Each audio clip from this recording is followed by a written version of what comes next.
Mesdames, Messieurs, merci de votre fidélité renouvelée à Synapse TV. Bonjour et bienvenue dans YouFlash. Nous démarrons avec cette note d'économie. La Banque des États de l'Afrique centrale, BEAC, explore la possibilité d'émettre une monnaie numérique, devenant ainsi la première autorité monétaire régionale en Afrique à envisager une telle initiative. Un groupe de travail chargé d'étudier et de mettre en place les travaux liés à la réflexion sur une monnaie numérique de la BEAC commence à être formé. Il est important de noter que cette initiative ne vise pas la création d'une crypto-monnaie, mais plutôt d'une monnaie numérique, ce qui diffère des crypto-actifs comme le Bitcoin ou d'autres crypto-monnaies. Cette distinction est essentielle car les monnaies numériques de banque centrale sont généralement émises et réglementées par les autorités monétaires nationales ou régionales, tandis que les crypto-monnaies sont décentralisées et échappent au contrôle direct des gouvernements et des banques centrales. Le Sénégal compte-t-il des journalistes spécialisés dans les données? Oui, mais leur nombre est très limité. Selon Basile Niane, le journaliste consultant en informatique et expert en communication digitale, exprime l'espoir que cette situation évoluera bientôt. Il souligne que le journalisme de données révolutionne la façon dont les informations chiffrées sont présentées et analysées, suivant ses explications au micro de Mamadou Diop. Le journal de données, c'est le fait de pratiquer ce qu'on appelle les données. Aujourd'hui, malheureusement, il n'y a pas énormément de journalistes de données au Sénégal parce que ça demande du travail. C'est-à-dire qu'on vous donne des données, des statistiques, des données au niveau de la population, des données au niveau des réseaux sociaux que vous regroupez pour en faire soit des visuels, des études de cas. Donc c'est ça qu'on appelle le journaliste de données. C'est-à-dire un journaliste qui s'est vraiment spécialisé dans l'étude de données. Il y en a au Sénégal, mais il n'y en a pas beaucoup, parce qu'il n'y a pas assez de données. Quand on dit assez de données, c'est parce que quand on fait des enquêtes, comme ce que fait l'ANDS, pour aller voir la population, l'âge et tout, si on a toutes ces données-là, on peut faire des études. Mais malheureusement, il est difficile de les avoir si on ne fait pas des sondages. Et souvent, les sondages, les gens ne répondent pas. Et je pense que tout le travail même de notre secteur journalisme, c'est vraiment de pouvoir faire tout pour agrandir ou bien étoffer ce secteur, c'est-à-dire les journalistes de données. Ce n'est pas évident parce qu'il n'y a pas les moyens, mais surtout les moyens techniques, ça manque souvent pour pouvoir faire ce travail. Mais quand même, je pense que ça va se développer d'ici peu parce qu'on va vers les données. Et quand on parle de données, on va directement vers ce qu'on appelle l'IA, l'intelligence artificielle. Sans les données, on ne peut pas nourrir une machine. Aujourd'hui, quand on parle de ChatGPT, c'est parce que ChatGPT a été programmé avec des données de 2021. Une fois que vous donnez à ChatGPT des informations qui vont au-delà, vous demandez des informations qui vont au-delà de 2021, et ChatGPT va te dire « je ne maîtrise pas ces informations parce que j'ai été programmé pour les informations de 2021 ». Donc c'est à nous, en tant que Sénégalais, en tant qu'Africains, c'est à nous d'aller chercher ces données-là, de créer du contenu, ce qui n'est pas du tout vraiment visible. On ne fait même pas 1% du contenu mondial en Afrique, parce qu'on parle français, on n'est pas anglais, et toutes les bonnes informations sont souvent en anglais. Et ça, c'est un frein pour notre développement. Et je pense qu'aujourd'hui, le gros travail de l'État, des associations et tout le monde, c'est de pouvoir créer un contenu. Le contenu, c'est quoi? C'est l'image, c'est la vidéo. C'est tout ce que vous voyez sur Internet qui peuvent vraiment constituer soit un message, une information qui peut aider d'autres personnes. Donc, c'est ça le travail qu'on doit faire. À l'instant, le journaliste Basile Niane. Et nous parlons de l'Internet des objets qui désigne un réseau d'appareils connectés, alimentés par des puces informatiques abordables et des télécommunications haut débit qui permettent à divers objets du quotidien de collecter des données et d'offrir des réponses intelligentes. Cette technologie révolutionne la manière dont nous interagissons avec nos appareils. Comment fonctionne l'IoT? À quoi sert l'IoT? Élément de réponse avec Nyanya Bassal dans la rubrique Bon à savoir.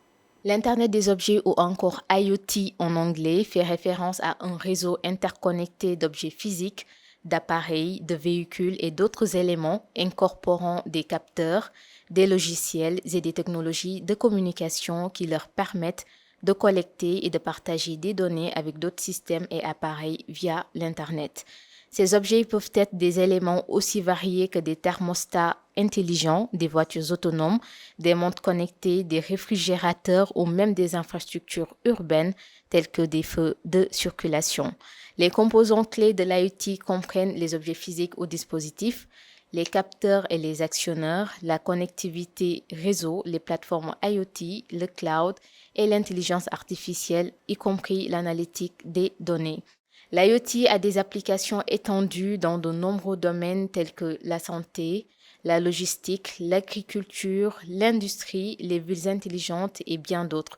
Il promet d'apporter des avantages significatifs en termes d'efficacité, de commodité, de sécurité et de prise de décision améliorée, mais il soulève également des questions concernant la sécurité des données, la vie privée et l'éthique.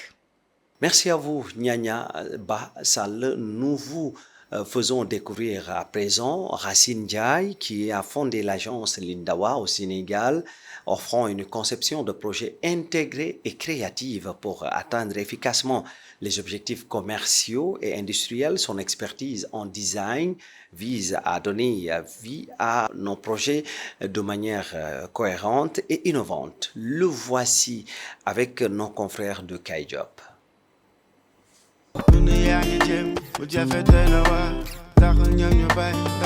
Lindawa, c'est une agence de design global. Donc quand on parle de design global, en fait, c'est une cohérence visuelle, quoi, souvent à vocation commerciale ou industrielle ou commerciale. Donc dans Lindawa, tout ce qui touche à l'art graphique, mais plus précisément le domaine de l'infographie, du design graphique, de l'architecture d'intérieur et du design produit. Voilà. Et également le web design. Donc ce sont les principales activités que je poursuis en tant qu'entrepreneur.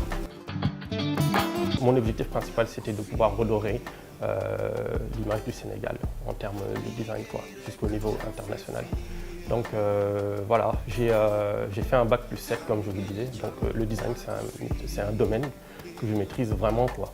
Et donc j'ai acquis aussi de grandes capacités techniques à pouvoir créer des 3D ultra réalistes, voilà, pour les architectures et pour les rénovations internes. Le conseil que je donne aux Sénégalais de la diaspora, c'est d'oser, d'innover. Parce qu'ici en Afrique, au Sénégal plus précisément, on a tout à créer. On a tout à créer, tout à faire évoluer. Le marché est vierge de plein de choses que l'on retrouve en Occident et qui pourraient peut-être marcher ici. Après, la décision de rentrer doit être un choix réfléchi, propre à chacun, parce que chaque situation est différente. Donc il ne faut pas non plus rentrer en baissant, tête baissée, il ne faut pas foncer tête baissée. Mais voilà, quoi, il faut bien réfléchir et puis être sûr de son projet. Et puis voilà, avant de rentrer. Il faudrait que les jeunes qui se lancent dans l'entrepreneuriat valorisent en fait leurs produits ou leurs services. Parce que ce qui arrive souvent ici, c'est que quand vous présentez quelque chose, comme je disais tout à l'heure, comme de la matière grise en fait, ou une identité visuelle, tant que ce n'est pas un produit physique, les gens ne comprennent pas souvent en fait que le service que vous leur présentez, c'est du travail, de la réflexion et puis du temps aussi. Donc ce qui est important, c'est de valoriser son produit, et puis d'essayer de convaincre les autres qu'ils en ont besoin pour telle ou telle chose. Il faudrait mettre en exergue en fait le pourquoi est-ce que les gens ont besoin de mon service, quels sont mes cibles, et puis de faire une étude très approfondie du marché sénégalais et puis de la mentalité sénégalaise avant de faire quoi que ce soit ici. À présent, nous parlons de Mongo Craft, qui est une entreprise agroalimentaire du Botswana. L'entreprise innove en transformant des cultures négligées en produits de grande valeur, notamment des conserves primées. Mongo Craft utilise des fruits indigènes sous-exploités pour réduire le gaspillage alimentaire, promouvoir des emplois verts et contribuer à la lutte contre le changement climatique. L'entreprise encourage la conservation de la biodiversité, des pratiques agricoles durables et réduit la dépendance aux intrants synthétiques, tout en valorisant les ingrédients naturels et indigènes. Nous parlons de Auto24 Africa, la filiale innovante du groupe Africa, qui a récemment annoncé son expansion dans 4 nouveaux pays, le Maroc, Rwanda, Sénégal et l'Afrique du Sud. Cette démarche stratégique intervient après le succès de son lancement en Côte d'Ivoire, ce qui positionne désormais Auto24 comme le premier revendeur multimarque de véhicules d'occasion en Afrique, fondé en 2016.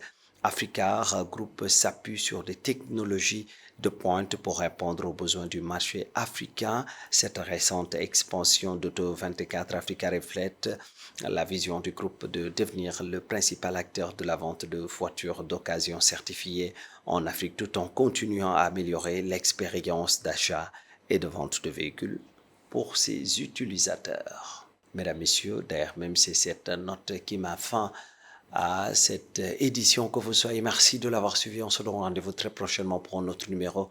D'ici là, restez en compagnie des programmes de Synapse TV. Merci et au revoir.